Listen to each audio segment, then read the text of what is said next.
Hey guys, Steve and Tony here, and I am back with a new video.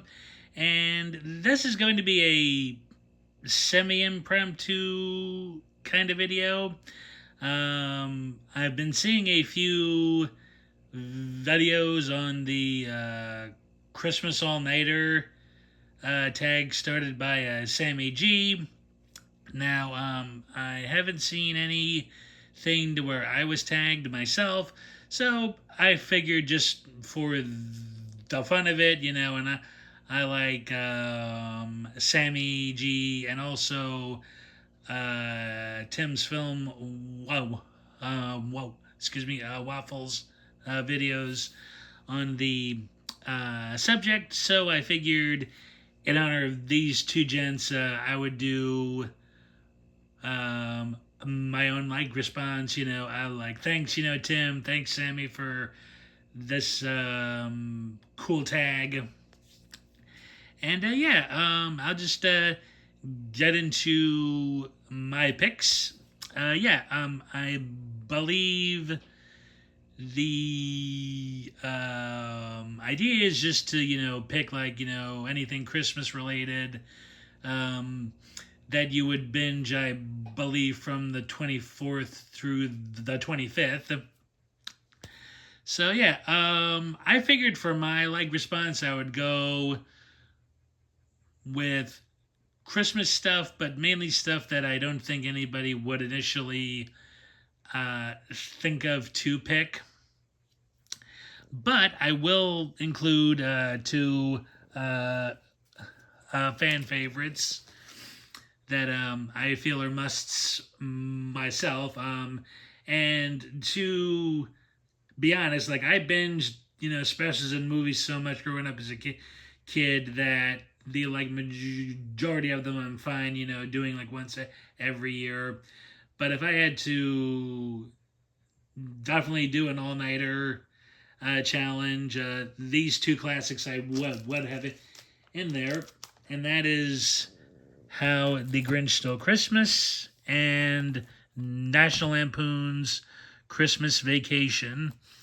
Yeah, out of all of the specials and movies made about Christmas time, these are my top two favorites. The Grinch has grown on me over the years. I love Boris Karloff's narration. I love how I love how he plays the Grinch himself.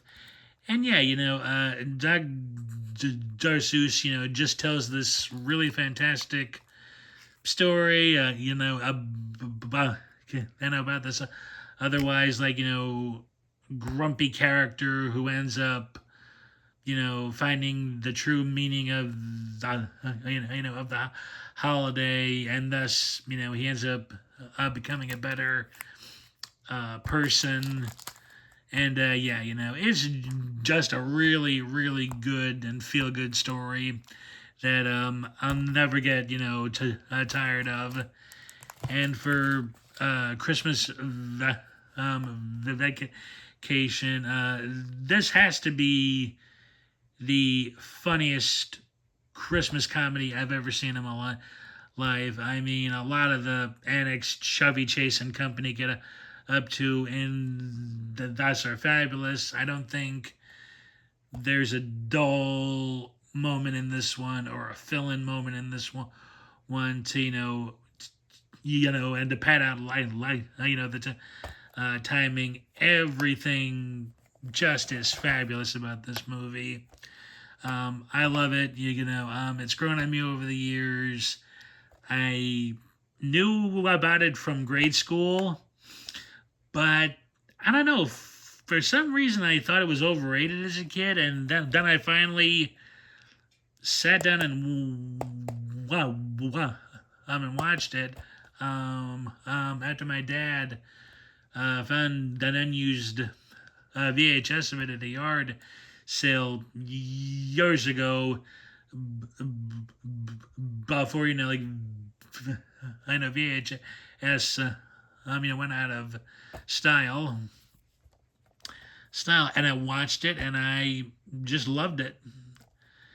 and yeah, it's another, feel good comedy that doesn't go too much into the, sappy stuff. I mean, like, there's, a couple of feel good moments at the climax, obviously, but otherwise, you feel good, like, without it, going into all of the, cliches, and the two funniest moments is chase on that sled, and of course the, famous squirrel incident.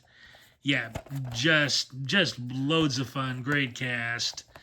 I mean, like, how can you not love a story about a guy trying to give his family the best Christmas, ever, like, only for every messed up in the book to happen to him, but, like, he still presses forward. Yeah, love it, love it, love it. So in terms of just, straight up classics, I, like, would definitely have these two as part of my all nighters. Okay, and now on for the more interesting movie picks. The first one I have here is A Pistol for Ringo, an Italian Western classic. And what's very cool about this one is that it takes place from December 23rd to Christmas Day, and for anybody who's a diehard fan, this has a kind of semi-similar plot line. Basically, these Mexican bandits cross the border into this town. They rob the bank. The leader is shot in his shoulder, and the gang in desperation takes this hacienda, the owners and their workers hostage, with the threat of killing two per day unless the bandits are allowed to cross the border back into Mexico. And unfortunately, a lot of the faces of the lawmen are too known to certain people in the gang, so they have to send in the smart-mouthed gunman Ringo, who's ironically sitting in jail awaiting trial for shooting the Benson brothers. And they end up, and they end up exonerating him, and he infiltrates the place. It's really good. For a Western set at Christmas time,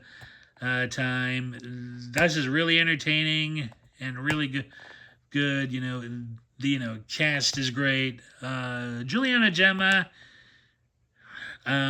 Ringo sort of was the making point of his career, and I do have to admit, some viewings, I don't mind him being a smartass, and in others it kind of grates on me. I guess it's kind of the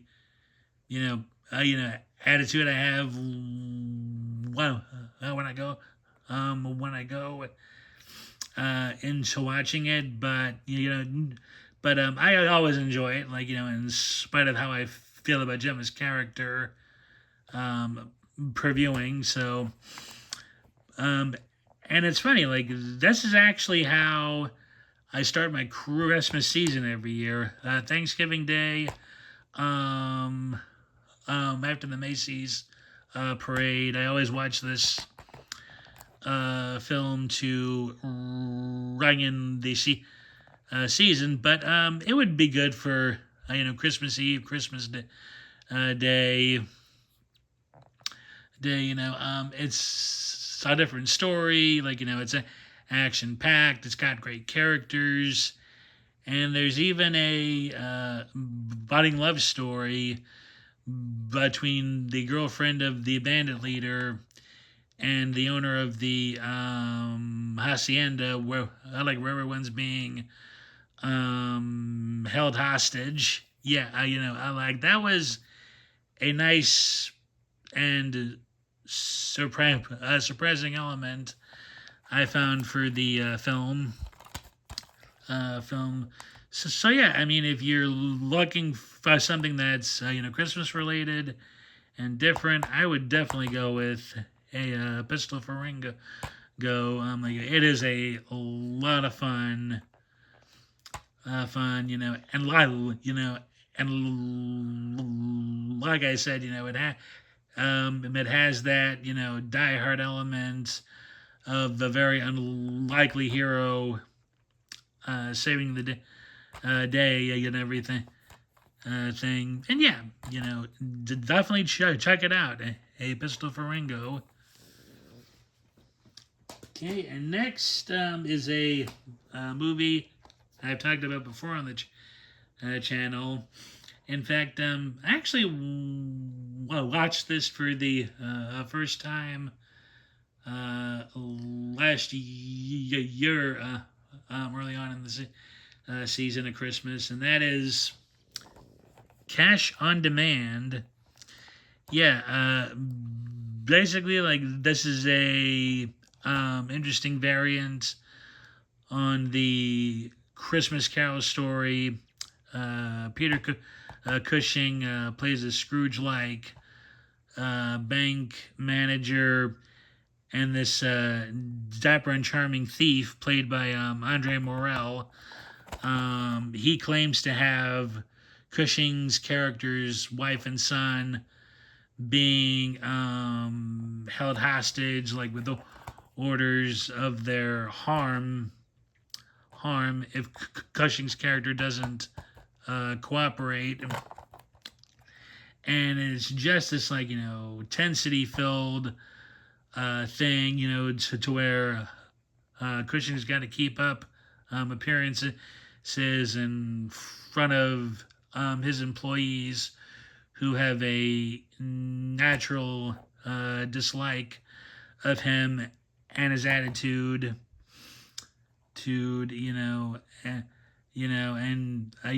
also him trying to, cope with Morel's character, who's not necessarily entirely evil, but he definitely has questionable means of achieving his goals. Yeah, this Blu-ray actually has two cuts of the film. It has an 87. Excuse me. Let's see. It has a 67 UK cut and a 81-minute US cut. I have watched both cuts of the film, and I actually find that the shorter UK cut, for whatever reason, has better pacing, I think, because the additions to the US cut are mainly scenes involving Cushing and his employees and how he kind of treats them.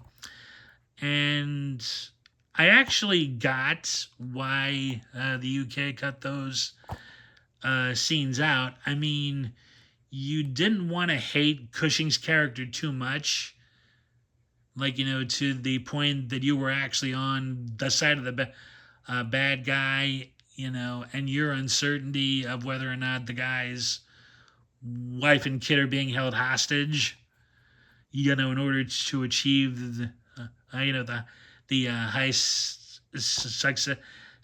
I mean, I do get, like, why. I mean, I'm assuming that's why those scenes, like, were cut, so you didn't hate Cushing's character too much, and and we're rooting for who for who, all intents and purposes is supposed to be the bad guy,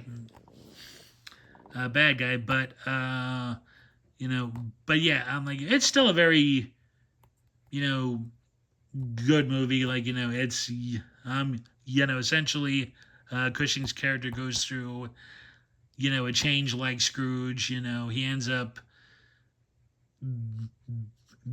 becoming like maybe not so much a different person, but he ends up, learning to be a little more uh, humane and humble. Like humble, he doesn't have the overnight night change like Scrooge does, but he does wise up, and it makes and he wises up for the better, obviously. Yeah, I do highly recommend this one as well. I like with a pestle faringo. It's different, but it still has that whole feeling of like redemption, and miracles being possible at the holidays days. Yeah, and yeah, I mean, I'm not too familiar with with the like majority of the cast, save for Cushing and Morell and one of the bank employees. So, but like it's still great. Like it's a lot of fun, and it does keep you guessing and on your toes throughout the whole thing.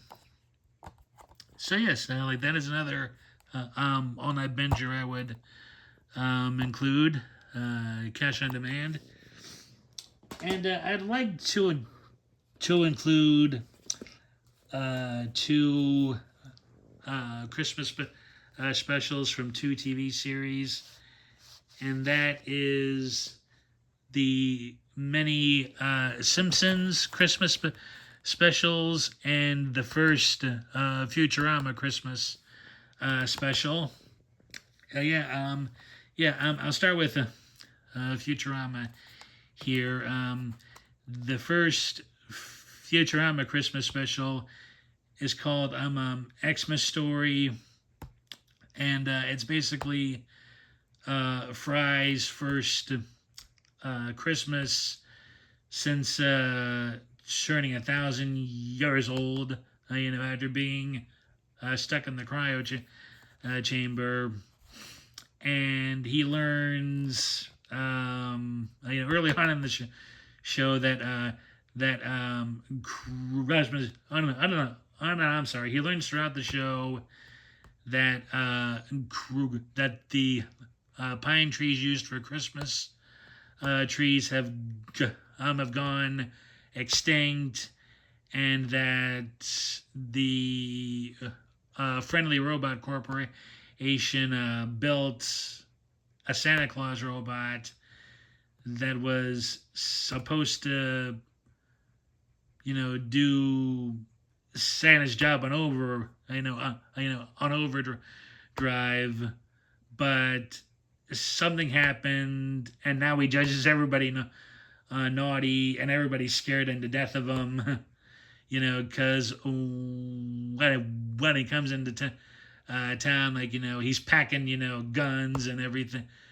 Thing. Oh, it is an insane special. If you like, like in your Christmas specials with a little edge, like that is this is a great special to check out.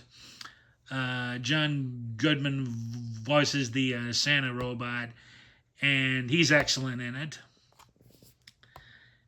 So yeah, like that is the Futurama special, and of course the Simpsons have done various specials throughout the years. I would go with their specials up until maybe the 21st or 22nd season. Like, after that, it kind of got blah for me. But the Simpsons' first ever Christmas special, which happened to be the show's first episode ever in the 80s.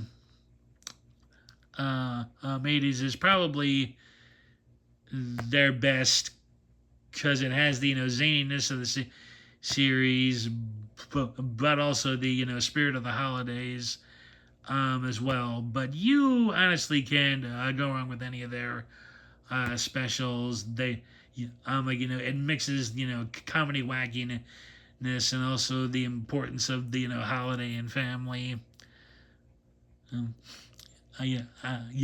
Family, and maybe two or three are just plain up silliness, But all in all, but all in all, I would recommend the Simpsons specials to binge. Like them and Futurama, both Matt Groening creations are fun rides, especially the Christmas ones. And excuse me, that is it for this video.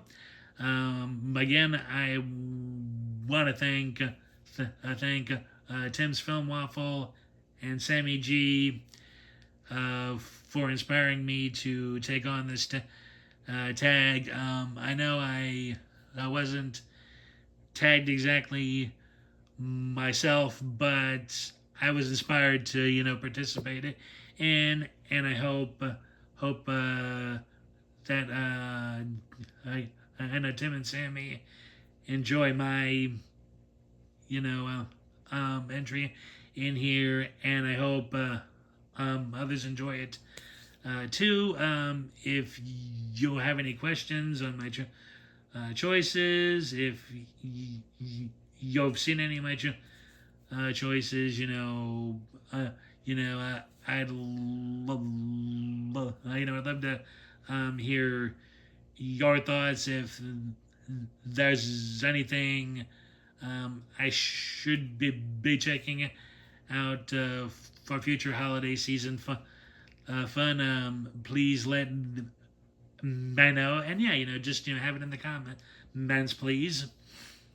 Oh yes, and if liking you could, please leave a like. It does help out the channel, and if you have done already and would like to, please hit that subscribe button and bell notification button for more content like this. And thanks again for watching. I hope you all enjoy. I hope you all enjoyed. And just in case this is my last video prior to the end of the holiday season, I hope you all have a fun and happy Christmas. And yeah, thanks again for watching. Take care, everybody. And I'll see y'all in the next one. Take care. Bye.